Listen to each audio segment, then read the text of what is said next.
This is Channels Television's breaking news.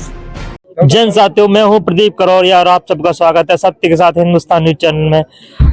जो मध्य प्रदेश के विधानसभा चुनाव हो रहे हैं, मैं उस अंबा विधानसभा में मौजूद हूं। जानूंगा बहुजन समाज पार्टी के कुछ कार्यकर्ताओं से, उनके लोगों से कितना उनका प्रसार कर रहे हैं। आपके उन क्षेत्र में जाते तो लोगों का क्या प्रतिक्रिया रहती है, किसको समर्थन कर रहे हैं, जानेंगे। सर, अपने नाम बताएं। मेरा नाम रामनाथ सकवार जी, ग्राम पालकापुरा जी। तो आप किसके समर्थन में हो? मैं बहुजन समाज पार्टी के प्रत्याशी डॉक्टर रामरन सिंह के समर्थन में। तो आप जब गांव वालों के बीच में जाते हो तो उनकी प्रतिक्रिया, उनका आपके पास कितना लगाव है बहुजन समाज पार्टी का? बहुजन समाज पार्टी का जिस गांव में हम जाते हैं तो सभी लोगों का समर्थन हमें भरपूर मिल रहा है और कह रहे हैं कि हम बहुजन समाज पार्टी के प्रत्याशी को अधिक से अधिक मतों से जिताने का काम करेंगे। आपके पालकपुरा आप गांव बता रहे हैं, तो आप उस गांव से आप रामबरन सकवार को कितना वोट दिला पाओगे? हमारे पालकापुरा गांव से रामरन सकवार को 100% वोट दिलवाने का काम करेंगे। जी जी। आप सर, अपना नाम बताएं। अशोक केरार, अंबा से हो? तो आप जब अपना प्रचार करने जाते हो रामबरन सकवार के साथ में, तो आपका जनता आपको समर्थन कितना दे रही है? भरपूर समर्थन मिल रहा है, हर समाज से समर्थन मिल रहा है हमें।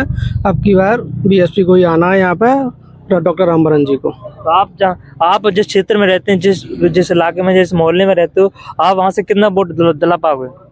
100%। हाँ जी भाई, आप? मेरा नाम ब्रजमोहन किरार है जी। तो आप कहाँ के हो, कहाँ से रहने वाले हो और किसको समर्थन अच्छे कर रहे हो? मैं अंबा से, गुरुद्वारे से रहने वाला हूँ और मैं डॉक्टर रामबरन जी का बिल्कुल भरपूर समर्थन मिल रहा है, अपने दे रहे हैं और अपनी पार्टी जीत रही है और अपन को खूब सहयोग और समर्थन अच्छा मिल रहा है, हर जगह से खूब अच्छी ले रहे हैं।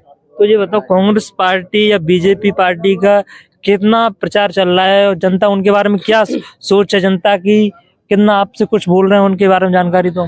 बीजेपी का भारी कट्टर विरोध है, कहीं कुछ नहीं है बीजेपी का। बीजेपी के प्रत्याशी को कहीं घुसने भी नहीं दिया जा रहा है और उनको बिल्कुल भी किसी प्रकार का समर्थन कहीं नहीं मिल रहा है।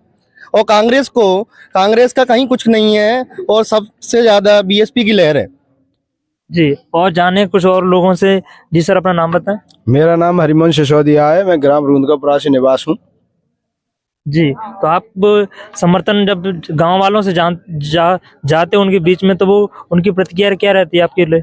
अभी हम डॉक्टर रामबरन जी के साथ बहुजन समाज पार्टी में प्रचार प्रसार के लिए निकल रहे हैं। जैसा कि हम अन्य गांवों में जाते हैं, आसपास के गांवों में, अपने समाज के बीच में, अन्य समाज के बीच में, सर्व समाज के बीच में जाते हैं, तो हमें भारी मतों से हमें समर्थन मिल रहा है। क्योंकि अभी आंकड़े हमारे सामने आए हुए हैं, क्योंकि सर्व समाज हमें संबोधित कर रहा है।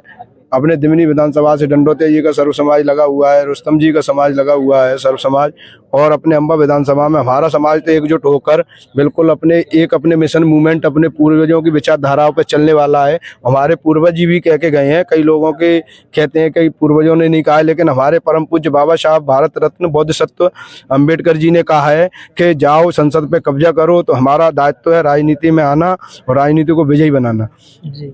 और जैसा कि हमें संपूर्ण समाज का समर्थन मिल रहा है, हम गांव-गांव जाके कैडर भी बता रहे हैं, जो लोग हमारे अनभिज्ञ और भटके हुए हैं उन्हें बता रहे हैं कि जो हमारा आरक्षण प्रमोशन में था वो हमारा खत्म हो चुका था और कांग्रेस और बीजेपी की मिलीजुली भगत थी। कांग्रेस भी कुछ समय सत्ता में 70 साल रही थी। हमारे जो आरक्षण था, जो बड़ी बड़ी सीटों पर आरक्षण था, आईजी, डीआईजी, सुप्रीम कोर्ट के जज, उनमें हमें पूर्णतः वो सीटें भरी नहीं गई थी। और हम अपने लोगों को समझा रहे हैं कि छोटी मोटी नौकरियों में हमें दाना डाल के तो समझाया जाता है, लेकिन हमें बड़े बड़े पदों पर हमें आरक्षण का पूर्णतः भरपाई नहीं करते हैं वो लोग। और वो भरपाई जब हो सकती है जब हम सत्ता में पहुंचेंगे, अपनी सरकार बनाएंगे। अभी मध्य प्रदेश में आप देख रहे हैं, कुछ आंकड़े आगे आपके सामने भी आ रहे हैं, आप खुद न्यूज ले रहे हैं। तो ऐसी कंडीशन है कि शायद हमारे संभवतः विधायक अच्छे निकले तो सरकार में हम ही मुख्यमंत्री पद पर दावेदारी करेंगे। जी। एक और जब आपकी जो बहुजन समाज पार्टी और कांग्रेस या बीजेपी, किसको कितना परसेंटेज मत मिल रहा है जनता से? जैसा कि हम क्षेत्र में जा रहे हैं और जनता की राय से भी हमें राय मिलती है। हमारे भी रिश्तेदार हैं, जो सकवार समाज है, बाहुल्य क्षेत्र है, और बातें हालांकि मैं जाति पे नहीं जाऊंगा क्योंकि सब आरक्षित सीट है। जो हमारे हक अधिकार की बात करेगा वो हमारा है, जो हमारे हक अधिकार की बात नहीं करेगा, चाहे हमारा सगा भाई हुई हो, वो हमारा नहीं है। तो जैसा कि माना जाता है कि हम सर्व समाज में जाते हैं तो बाहुल्य क्षेत्र में हमें ही समर्थन मिल रहा है, क्योंकि कांग्रेस के पास कोई वोट बैंक ज्यादातर आ ही नहीं रही है। और जैसे आंकड़े कहते हैं, पिछले चुनावों में भी आपने देखा है कि जो भी 50,000 के लगभग वोट बैंक रही है वो सिर्फ सगवार समाज की ही रही है। तो अदर समाज से उनके पास वोट बैंक भी नहीं है। और दोनों प्रत्याशियों की क्या है, और जो अपने इस अंबा विधानसभा की हालत देखी जाए तो कांग्रेस सरकार पूर्णतः अपना 5 वर्ष कार्यकाल कर ही नहीं पाई है सही तरह से। ये जनता की भी डिमांड है, तो इसलिए उन्हें शायद मुझे लग रहा है कि वोट बैंक बहुत नील जाएगा, इसलिए वो हवा चलाते रहे, उससे कोई फर्क नहीं पड़ता। क्योंकि जब क्या कहावत में भी कहते हैं कि जब हवाएं चलती हैं तो उससे कोई डरा नहीं जाता, लेकिन जब तूफान उठता है तो अलग बात है। तो हमारा जब तूफान उठेगा हम उन्हें परिणाम और रिजल्ट से हम उन्हें बताएंगे कि हमारा कितना समर्थन जी। और एक और खास भाई हमारे साथ जुड़ने जा रहे हैं जो बीएसपी के काफी वरिष्ठ कार्यकर्ता भी हैं, उनसे चर्चा करेंगे। जो आप जब गांव वालों से जाते हो, गांव के बीच में जाते हो, उनसे चर्चा करते हो, अपने पार्टी के बारे में बताते हो, तो उनका समर्थन कितना पा रहे हैं आप? सबसे पहले तो आपके चैनल के माध्यम से सबको सादर जय भीम नमो बुद्धाय। मैं वकील सिंह गहलोत। काट दो, क्या लगते